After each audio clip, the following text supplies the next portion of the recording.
columna de análisis político con Eduardo Botinelli. Nos quedamos en tema. ¿Cuántas precandidaturas presidenciales hay en el Partido Colorado? ¿5, 6? ¿Podrían ser 7? De todo esto justamente hablaremos a continuación. ¿Cómo te va, Eduardo? ¿Qué tal, Martín? ¿Cómo estás? Todo bien. ¿Por dónde empezás? Porque hay mucho para decir. Bueno, hay bastante. Primero por los nombres que están en danza, digamos, ya algunos oficializados o por lo menos de alguna forma han hecho lanzamientos de candidaturas o han expresado públicamente su intención de ser candidatos. Es decir, bueno, hubo la renuncia obligatoria de Gabriel Gurméndez y de Robert Silva para poder postularse, tenían que renunciar ante el 27 de octubre.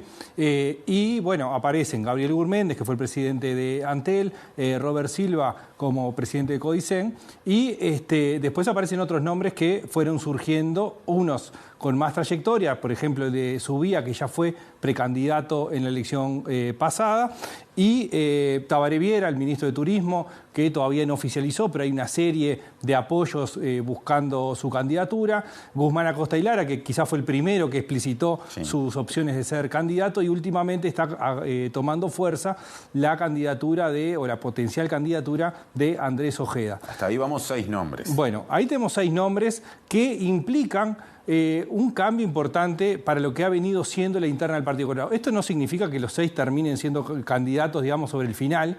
Tú decías, pueden ser 6, pueden ser 7, pueden ser menos también en función de potenciales acuerdos o candidaturas que no prenden y terminan bajando su propia candidatura.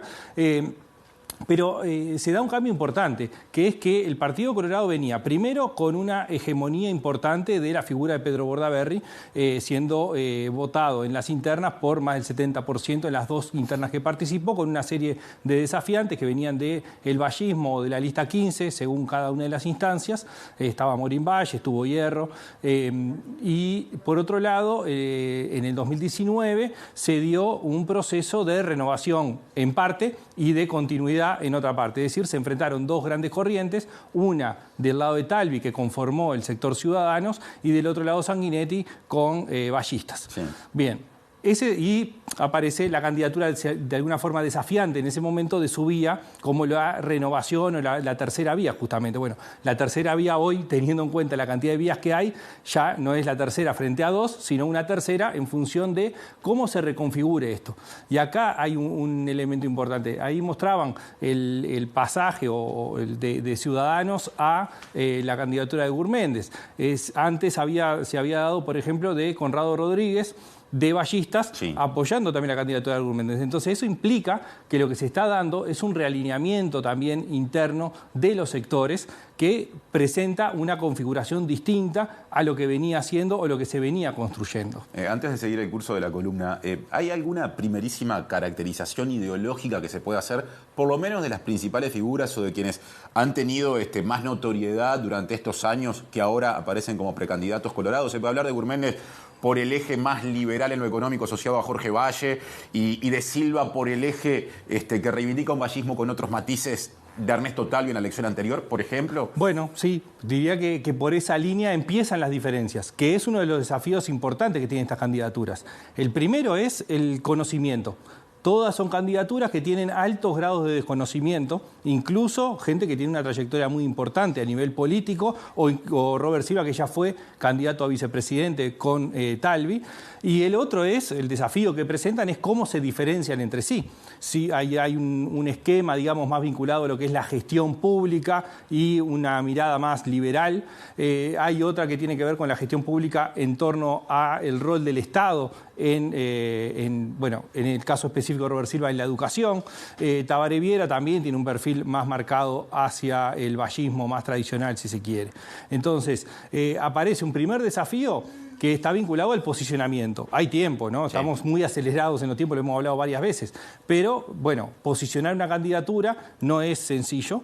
Que se reconozca por la gente la posibilidad de que esa figura está representando a todo un conjunto de personas no es sencillo. Y el otro es cómo se van diferenciando entre sí. Es decir, cuáles son las propuestas que diferencian una candidatura de otra y cuáles son los alineamientos políticos desde el punto de vista sectoriales. Es decir, bueno, qué sectores terminan apoyando cada una de las candidaturas y qué potenciales alianzas pueden darse en torno a esas candidaturas. Sos analista político, pero también manejas mucha información. ¿Lo de Bordaberry ya fue o todavía es conveniente que esperen una definición más explícita? Bueno, a ver, primero una de las primeras señales a comienzo del año parecían que había un retorno de Bordaberry, por algunas acciones que se tomaron, el registro de la lista 10 en todo el país, el registro del nombre Vamos Uruguay, Vamos Colorados, ¿no? Es decir, hubo una serie de reservas de nombres. Vamos Ballistas. Vamos Ballistas, ¿no? Claro, también. Y había lugar a especulaciones con respecto a alianzas que por el momento no se han dado. Bueno.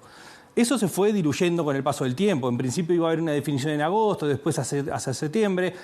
Los que tenían que tomar definiciones que tenía que ver con salir de sus cargos de gobierno estaban expectantes de qué pasaba con eso, porque es parte de los apoyos que se pueden conseguir, de las alianzas que se pueden realizar o incluso de las posibilidades reales de competir en una interna. Bueno, hoy aparece un poco difuso, digamos. Hay algunas señales que indican que podría estar pensándolo de nuevo y otras que más bien está descartándolo. Acá el punto clave es, o principal, desde el punto de vista personal, es, bueno, él está en una actividad privada del fútbol, pero por otro lado es cuál es el incentivo para volver a la política. Volver a ser senador y ser elogiado como el mejor senador o alcanzar algo mayor. Bueno, lo de alcanzar una presidencia hoy no aparece dentro del esquema potencial, por lo menos en la situación actual. Tendría que darse un cambio muy importante. Entonces, ¿cuáles son los incentivos que tiene para volver? Bueno, son relativamente pocos si lo que quiere es una superación de lo ya realizado, que en general tiende a ser una de las motivaciones políticas. La otra ya es, digamos, reivindicar un sector o potenciar el partido, y ahí aparecen algunas posibilidades. En principio, todo parece indicar que por el momento no. ¿Cuál es la ventaja que tiene Bordaberry? Que, a diferencia de las otras candidaturas que tienen que posicionarse, él no necesita eso. Claro. Él, el momento que decide presentar la candidatura, ya queda en la cancha marcado, digamos, y queda posicionado inmediatamente. Y, de hecho, puede generar hasta algunos resquebrajamientos de las propias alianzas que se puedan hacer durante el periodo. Sí se presenta. Mientras tanto, van a ir avanzando con la idea de que no va a estar participando. De momento hay entonces 5 precandidaturas que se han explicitado como tales, una eventual sexta, la de Ojeda, y capaz que una séptima, dependiendo de lo que pase con Bordaberry, en un partido que, según las distintas encuestadoras, vos manejás los números de Factum, aparece claramente por debajo del 10% de intención de voto. Entonces, más allá de lo que uno piense para la interna, también se me ocurre que es importante hacerte una pregunta o por lo menos pedirte una reflexión acerca de los desafíos electorales del Partido Colorado, más allá de esa cita de junio del año que viene, pensando en octubre. Bueno, sin dudas, el Partido Colorado tuvo su piso en el 2004 con un 10%, había recuperado el 17% cuando Bordaberry participó por primera vez como candidato presidencial, luego cayó al 13% con el propio Bordaberry como candidato y en la anterior tuvo el 12%. En el medio aparece Cabildo Abierto, que es parte de alguna explicación sobre las dificultades del Partido Colorado para por lo menos acercarse a un 15%, por ejemplo. Hoy está por debajo de su mínimo en 2004, incluso en cualquier proyección que se haga. Es decir, hay un desafío que es tratar de sostenerse o acercarse lo más posible a lo que votó en la elección anterior. Y por otro lado, el orden de los partidos también aparece como un factor importante. Así que el Partido Colorado siga siendo el tercer partido del país es un desafío. Pero claro, en este desafío que es de cuántos votos tiene, en el medio hay decisiones políticas. Y esas decisiones políticas tienen que ver con cuánto la situación actual que está teniendo de poca diferenciación con el Partido Nacional le aparece como un elemento que pueda llevarlo a una instancia electoral que permita a los electores tomar diferencias más allá de los que tienen bandera política y autoidentificación y pertenencia, ¿no? Colorada, ese no va a votar al Partido Nacional estando el Partido Colorado, pero hay todo un grupo de votantes que tienen lo que llamamos vasos comunicantes entre los partidos tradicionales y, de hecho, en todo el bloque de lo que hoy es la coalición multicolor. Entonces, el desafío parece, primero, cómo hace para diferenciarse, ¿no? Hasta, decía, a lo largo de este gobierno han sido muy pocas las veces que se ha diferenciado públicamente. Que no quiere decir que no se haya diferenciado o haya habido negociaciones, quizás con menos ruido que otras que hubo. Por ejemplo, en el presupuesto, en la ley de urgente consideración, donde el rol, digamos, estatista, sí, de la visión más del lado de Ballistas, pero también del lado de Ciudadanos, primó, o por lo menos en la negociación, sobre una visión más liberal. Por ejemplo, y hubo declaraciones hoy del propio subsecretario de Industria, Berry, que es del Partido Colorado, hablando sobre la liberalización en la importación de combustibles, claro, ¿no? Marcando una diferencia. Bueno, ahí aparecen matices que pueden llegar a darse avance en una campaña electoral que logre diferenciar el Partido Colorado del resto de los partidos de la coalición, o por lo menos del Partido Nacional como la referencia de gobierno en este periodo. Bueno, muchas gracias.